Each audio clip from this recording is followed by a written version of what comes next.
नमस्कार दोस्तों, welcome to global affair.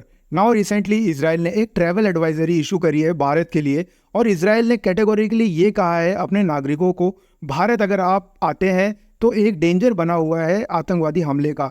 कोई टेररिस्ट अटैक ना हो जाए तो बी केयरफुल। यहाँ आप देख पाओगे possible terror attack, Israel issue travel advisory for India after blast near embassy in new Delhi. Israel की एम्बेसी है न्यू दिल्ली में, और न्यू दिल्ली कैपिटल है इंडिया का, और यहाँ पर आपको वेरियस कंट्री के एम्बेसीज मिल जाएंगे, जैसे चाइनीज़, अमेरिकन, कैनेडियन और भी कंट्री के एम्बेसी आपको यहाँ पर इस प्लेस पे मिल जाएंगे। तो इजराइल की जो एम्बेसी है उसके पास में बॉम्ब ब्लास्ट हुआ, उसके बाद से देखिए काफ़ी चिंता में है इजराइल की सिक्योरिटी एजेंसीज। उनको डर इस बात का है कि कल को कोई बड़ा टेरर अटैक ना हो इनके एम्बेसी पर। जिस तरीके से इजराइल सिटीज़न को ओवर द ईयर टारगेट किया गया है पूरी दुनिया में, और इंडिया में भी ऐसा टारगेट ना किया जाए, इसके वजह से एक डर है। और ये डर ऑब्वियसली इस बात से भी थोड़ा बढ़ जाता है जब ये लोग देखते हैं कि इंडियन ओशन में भी, अरेबियन सी में भी जो कोई शिप है जिसका कुछ लिंक मिलता है इजराइल से, उस पर अटैक होने स्टार्ट हो जाते हैं। और रिसेंटली आपको पता होगा 2 इंडियन बाउंड कार्गो शिप थी, इस पे अटैक किया गया है, ड्रोन से हमला किया गया है। नाउ अब ये हमला किया किसने है ये क्लियर अभी तक नहीं हुआ है। यूएसए कहता है कि ईरान ने ये सब किया है, बट ईरान अपने तरफ से कहता है कि हमने ये सब कुछ नहीं किया है, इसमें हमारा इन्वॉल्वमेंट नहीं है। और ये बहुत ही सीरियस बात है, ये मैं आपको पहले बता चुका हूँ कि रिसेंटली रक्षा मंत्री राजनाथ सिंह ने ये कहा है कि अटैक के बारे में ये वीडियो मैं चाहता हूँ कि आप देखें, इस पे ग्रेविटी समझ पाएंगे कि कितनी बड़ी इशू है ये। ईर्ष्या और द्वेष से भर दिया है।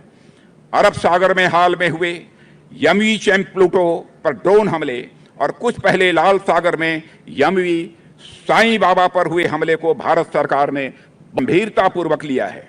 भारतीय नौसेना ने समुद्र की निगरानी बढ़ा दी है।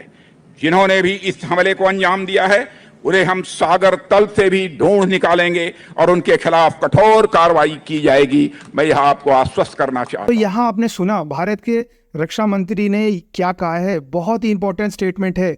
और इजराइल के पर्सपेक्टिव से आप देखें तो इनका चिंताजनक होना काफ़ी हद तक अंडरस्टैंडेबल है। आप समझ सकते हैं इजराइल की सरकार इतनी चिंतित क्यों है, क्योंकि ये पूरे रीजन में अगर आप देखोगे, यहाँ इंडिया अकेला एक बड़ा देश है जहाँ पे इजराइल की एक एम्बेसी भी है, और चाइना तो काफ़ी ईस्ट में, एशिया में है, ईस्ट एशिया में है। और अगर चाइना की 80% अगर आप आबादी देखते हैं तो जो ये लाइन है इसके इस तरफ ही आपको मिलेगी। और ये जो सर्कल है ये अगर आप देखोगे तो इंडिया अकेला देश है जहाँ पर इजराइल की एम्बेसी मिलेगी, और बाकी आपको भी देखने को मिलेगा जैसे पाकिस्तान इजराइल को कंट्री नहीं मानता, और ईरान भी एक्सेप्ट नहीं करता, अफगानिस्तान भी एक्सेप्ट नहीं करता, और जो सेंट्रल एशिया है जैसे उज़्बेकिस्तान, कजाकिस्तान, तुर्कमेनिस्तान वगैरह कंट्री, इनके भी रिलेशंस अच्छे नहीं है इजराइल के साथ। सेम केस आपको बांग्लादेश के साथ भी मिलेगा। और इंडिया में देखिए इजराइल की एक बहुत ही इंपॉर्टेंट एम्बेसी है जो पूरे रीजन में इनके इन्फ्लुएंस के लिए काफ़ी काम करती है।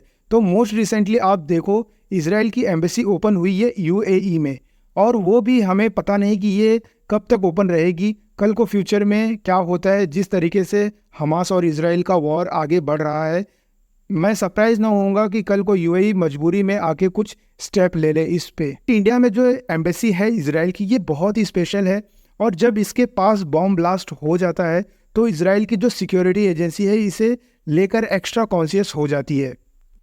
और इस पर्टिकुलर केस में आप अगर देखो तो जो बॉम्ब ब्लास्ट हुआ है इजराइल के एम्बेसी के पास हुआ है, उसके बाद एक वहाँ पे चिट्ठी भी मिली है, और उस चिट्ठी में बहुत ही ज़्यादा अभद्र भाषा का इस्तेमाल किया गया है इजराइल के लिए। क्लियरली कुछ लोग हैं जो इजराइल के जो नीतियां हैं गाजा को लेकर, हमास को लेकर, उससे खुश नहीं है, इजराइल को टारगेट करना चाह रहे हैं। तो इसलिए आप देख रहे हैं ये स्टेप लिया गया है। और आपको ये भी पता होना चाहिए कि बहुत सारे इजरायली इंडिया आते हैं अपनी छुट्टियां मनाने के लिए, हिमाचल, उत्तराखंड या कश्मीर साइड बोल लीजिए, जाना बहुत पसंद करते हैं।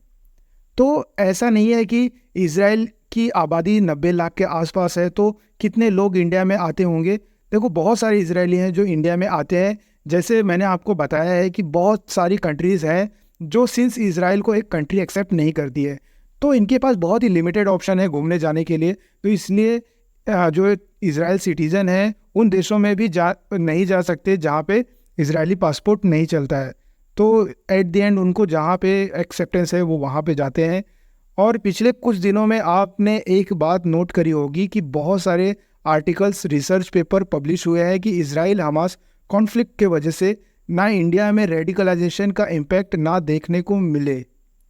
यहाँ पर आप देख पाओगे ORF का आर्टिकल है, impact of Israel of Hamas war conflict on terrorist radicalisation in India. Now Israel Hamas war को ऑलरेडी मैं बता रहा हूँ 2 महीने 2 हफ्ते हो चुके हैं। 2 महीने 2 हफ्ते अगर वॉर चल जाए तो ये भी बहुत लंबा होता है, ये कम टाइम नहीं होता है। मगर अभी भी इजराइल के जो डिफेंस ऑन रिकॉर्ड ये कुछ कह रहे हैं कि गाजा में इनकी जो ये वॉर है ये और कई महीनों तक चलेगी, और ये कितने महीने होंगे इसका कोई आइडिया नहीं है। बट इजराइल एक लंबी वॉर के लिए ये तैयारी करके बैठे हैं और लग रहा है कि इस बार ये पूरी ही गाजा को कब्जा के ही मानेंगे, ऑल टुगेदर मैप ही चेंज कर देंगे ये गाजा का।